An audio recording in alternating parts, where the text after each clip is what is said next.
In Florida, the ban on wagering on dog racing went into effect on January 1st, 2021. Over the previous 2 years, the 11 racetracks down there have all closed down, and the last remaining racing Greyhounds have all retired.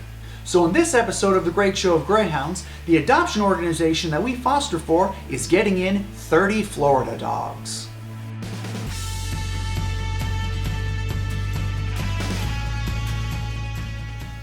On Saturday morning, January 9th, a dog hauler left Palm Beach Kennel Club for the last time, beginning its 20-hour journey driving straight through to Iowa. But why drive straight through? Well, it's a bit risky to pull over at, say, a truck stop and let all the dogs out to go for a bathroom break. That would open up the possibility for a dog to get loose in an unfamiliar place, and then there would be no Greyhound network to organize a search. Or worse, the dog could get struck by a vehicle. So no, they drive straight through. It's just safer that way. But unfortunately, it makes for a pretty long drive, meaning that dog hauler arrives when it arrives. So, 6 p.m. the following evening, Sunday, January 10th, the dog hauler concludes its journey in Altoona, Iowa, where Heartland Greyhound Adoption is based out of. It takes a bit of time to unload all the dogs, and whenever there's a new batch of retirees, there's always that one with the memorable name or personality. Oh, there's little Yoda! At about 7 p.m., all the dogs are finally unloaded, and these drivers begin their 20-plus hour journey back home to Florida. Now, HGA is not keeping all 30 of these dogs. They are splitting this haul with another adoption organization, Greyhound Pets of America, Minnesota.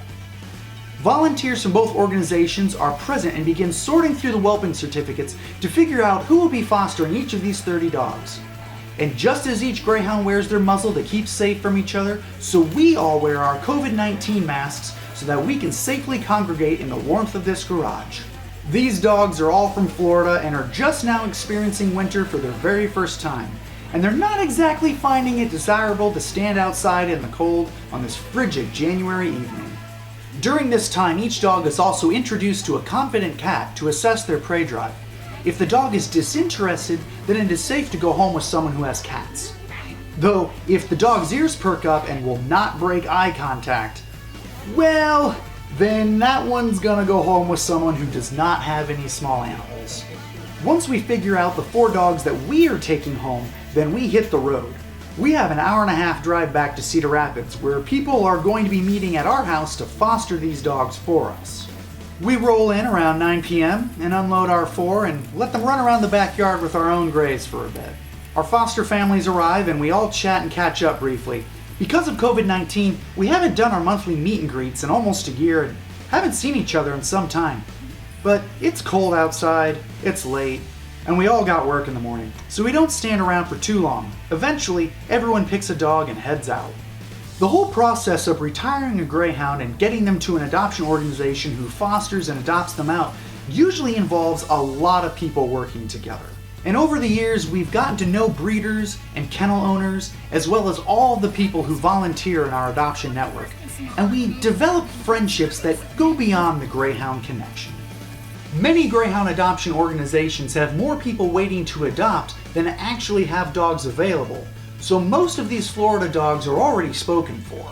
If you are interested in helping out, then I recommend you check out your local adoption group's website or Facebook page. If they identify themselves as a 501c3 nonprofit, then you know your financial donation will go directly to helping the dogs. I've made a few other videos regarding Florida Amendment 13 and the retiring of all these dogs, so I'll link to those right down here. On the side of the screen, you'll find links to the next and previous episodes of The Great Show, and if you like the program, then why not use this link down here to subscribe to the YouTube channel. You can also follow us on social media at Great Show. Thank you very much for watching. Have a great day.